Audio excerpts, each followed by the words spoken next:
Welcome to this explainer. Today, we're breaking down the incredibly complex reality behind the rapid military modernization of two global giants, India and China.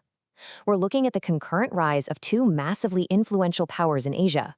Both nations have seen just absolutely phenomenal economic growth over the last 3 decades, and, as you might expect, with all that new wealth comes a huge push to upgrade their armed forces.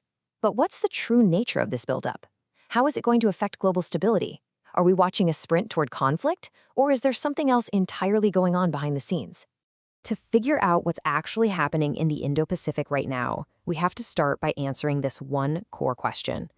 On the surface, when you see billions upon billions of dollars pouring into fifth-generation fighter jets, aircraft carriers, and nuclear submarines, it's super easy to assume these two nations are just locked in a classic Cold War-style arms race. But when we really dig into the data, the reality reveals a highly calculated geopolitical chess match.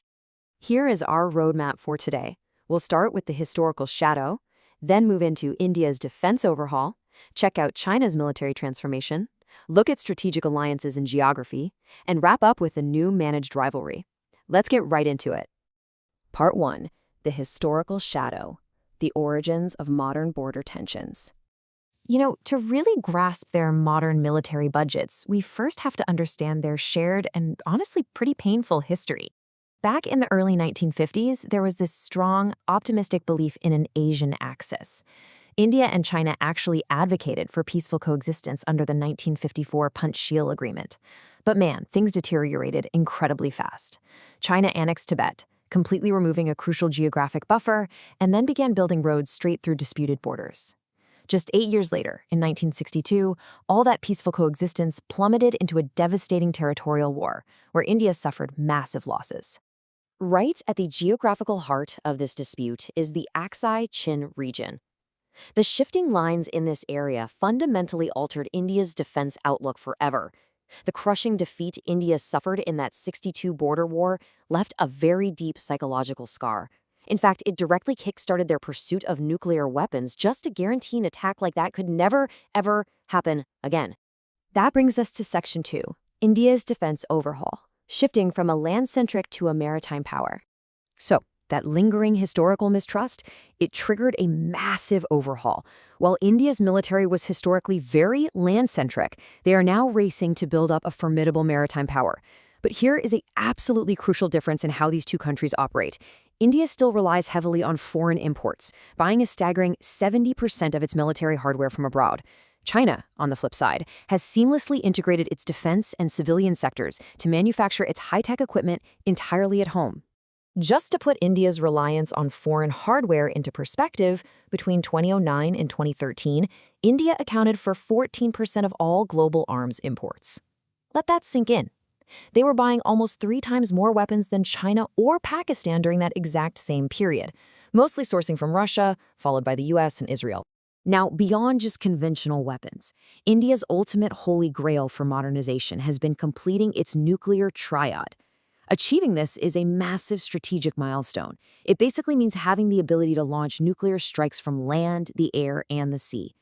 India effectively crossed the finish line on this with the development of the INS Arihant, which is an indigenously designed nuclear-armed submarine. Having this guarantees India a reliable second strike capability, and that acts as a massive deterrent against any adversary. Section 3, China's military transformation, creating a high-tech, informationalized military. So how exactly does China counter this? By transforming its military at a pace that is frankly unprecedented in modern history. To really wrap our heads around the sheer scale of this, China's 2015 to 2016 defense budget was nearly 4 times the size of India's. They've completely shifted away from massive, infantry-heavy mobilization and are now heavily funding a high-tech, informationalized military, elevating everything from advanced missile arsenals to electronic warfare. With all that funding, China is heavily investing in what's known as A2/AD capabilities. That stands for anti-access/area denial. The best way to think about this is like a giant keep-out zone. By developing systems like the DF-21 ballistic missile, which is specifically designed to hunt and target aircraft carriers, China is projecting a very powerful, very clear warning to outside navies to stay far away from its coastline and the vital shipping lanes nearby. You can clearly trace this ambition by looking at the focused growth of the People's Liberation Army Navy.